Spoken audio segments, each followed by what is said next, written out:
ഞാൻ ഈ ഒരു ഫിലിം സീരീസിൻ്റെ ഒരു വലിയ ഫാനാണ്. അതുകൊണ്ട് തന്നെയാണ് ഫസ്റ്റ് ഷോ തന്നെ കാണാൻ തീരുമാനിച്ചത്. ഫസ്റ്റ് ഷോ കാണണമെന്ന് പറഞ്ഞിരിക്കുമായിരുന്നു. ആക്ച്വലി ഈ പടത്തിന് വേണ്ടിയിട്ട് കഴിഞ്ഞൊരു 10-15 ദിവസമായിട്ട് ഞാൻ വെയിറ്റിംഗ് ആയിരുന്നു. ഈ സീരീസിൽ എൻ്റെ ഏറ്റവും ഫേവറേറ്റ് 1 ഉം 3 ഉം തന്നെയാണ്. സ്റ്റിൽ ഇപ്പോഴും ഞാൻ പറയുന്നത് എൻ്റെ ഏറ്റവും ഫേവറേറ്റ് 1 ഉം 3 ഉം തന്നെയാണ്. ബട്ട് എന്താണ്, 5th പാർട്ടിനേക്കാൾ കുറച്ചും കൂടെ ബെറ്ററാണ്. It's better comparing with the 5th part. എന്താണ് ഇത്രയും വർഷത്തെ എനിക്കൊന്ന് 2011 ലാസ്റ്റ് പാർട്ട് ഇറങ്ങിയത്. അത് കഴിഞ്ഞ് ഇത്രയും ഒരു ഗ്യാപ്പ് വന്നിട്ടുണ്ട്. അപ്പോൾ ഇത്രയും വർഷം നോക്കുമ്പോൾ ഇപ്പോഴത്തെ ആ CG വർക്ക്, ഗ്രാഫിക്സ് ഒക്കെ ഇമ്പ്രൂവ് ആയിട്ടുണ്ട്. അത് എടുത്ത് പറയേണ്ട ഒരു കാര്യമാണ്. പിന്നെന്താണ്, സ്ഥിരം കൺസെപ്റ്റ് തന്നെയാണ്. ഒരാൾക്കൊരു വിഷൻ ഉണ്ടാവുന്നു, തുടർന്നുണ്ടാവുന്ന ഇൻസിഡൻസും കാര്യങ്ങൾ തന്നെയാണ്. ഓവറോൾ കൊള്ളാം. ഇത് തിയേറ്ററിൽ തന്നെ കാണണം. 5th പാർട്ടിനേക്കാൾ ബെറ്ററാണ്. അത്യാവശ്യമുണ്ട് എന്ന് പറയുമ്പോൾ എന്താണ്, സ്ഥിരം കൺസെപ്റ്റ് ഉണ്ടല്ലോ, അവർക്കൊരു ഒറ്റ കൺസെപ്റ്റാണ്. പിന്നെ എന്താണ് അത് കണക്ട് ചെയ്ത് പോകുന്നു ഉള്ളിടത്താണ്.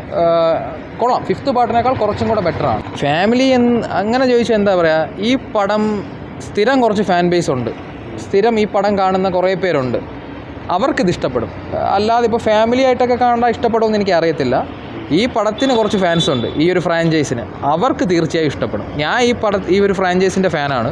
അതുകൊണ്ട് എനിക്കിഷ്ടപ്പെട്ടു. ബട്ട് ഇപ്പോഴും പറയുന്നു 5th പാർട്ടിനേക്കാൾ കുറച്ചും കൂടെ ബെറ്റർ. സ്റ്റിൽ ഏറ്റവും ഗംഭീരം 1 ഉം 3 ഉം തന്നെയാണ്. ഇപ്പോഴും ഞാൻ അത് തന്നെ പറയുന്നു. ബട്ട് കൊള്ളാം. തിയേറ്ററിൽ തന്നെ കാണുക.